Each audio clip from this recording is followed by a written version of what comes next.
কেন আমার বাসায় ময়লা নাই, কেন আমার বাসায় একটা গাছ নাই, জিনিস এত ইলেকট্রিক জিনিস আমার বাসায়, আমার মাথা মাঝে মাঝে ঘুরে যায়, কনফিউজড হয়ে যায় যে আমি কি বাংলাদেশে আছি নাকি আমেরিকায় আছি।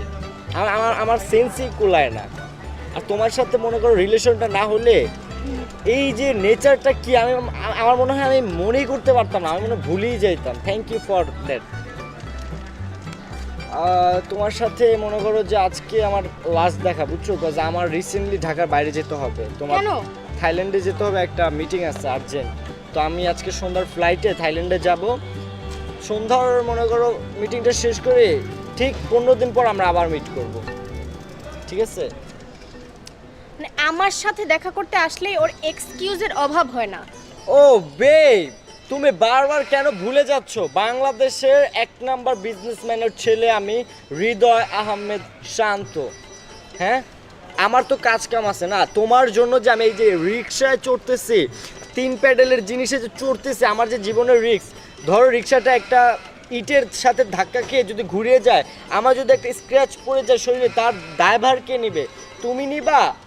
আমি কখনো সূর্যের নিচেই দাঁড়াই নাই, তোমার জন্য আমি ময়লার মধ্যে যাইতেছি। তার মানে বুঝতেছো আমি তোমাকে কতটা লাভ করে ক্ষতি কি ফেলছি? তোমার একা হইতেছে? আমার ক্ষতি হইতেছে না? আমি তোমাকে লাভ করি না, তুমি একাই লাভ করো আমাকে। হ্যাঁ, আমি বুঝতে পারছি তোমাকে লাভ করো, আমিও তো কষ্ট করতেছি, তাই না? আচ্ছা যাই হোক, ঝগড়া করলে সময় বাড়বে। আমি এক কাজ করি, আমি চলে যাই, আমার গাড়ি মনে হয় চলে আসছে। আচ্ছা ঠিক আছে, তুমি থাকো তাহলে, আমি আজকে যাই, ঠিক আছে? ওকে। রাগ করো না বেবি, রাগ করো না, আমরা বিয়ে করবো তো, খুব তাড়াতাড়ি বিয়ে করবো। থাকো তাইলে।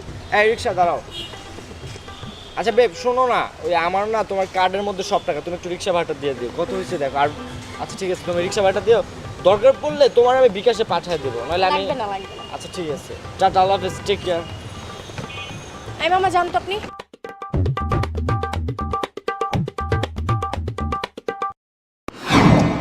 আচ্ছা, এতদিন কই ছিলা? এতদিন পর তুমি আমার সাথে দেখা করছো, প্রায় 3 মাস হয়ে গেছে।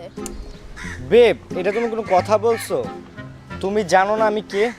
আমার বিজনেস হ্যান্ডেল করতে হয়, আর এই বাংলাদেশের মধ্যে one of the best businessman আমি। আমার তো কাজ টাজ আছে নাকি? আমি সারাদিন প্রেম প্রীতি নিয়ে থাকতে পারবো না। তোমার সাথে যে আমি দেখা করতে আসছি, আমি যে কত কাজ ফালায় আসছি এটা আমি জানি শুধু। আচ্ছা যাই হোক, শোনো, পাপাকে আমি আমাদের বিয়ের কথাটা বলছি। দেন দেন পাপা তো রাজি হয়েছে, তো আমি বলছি যে আমাদের বিয়েটা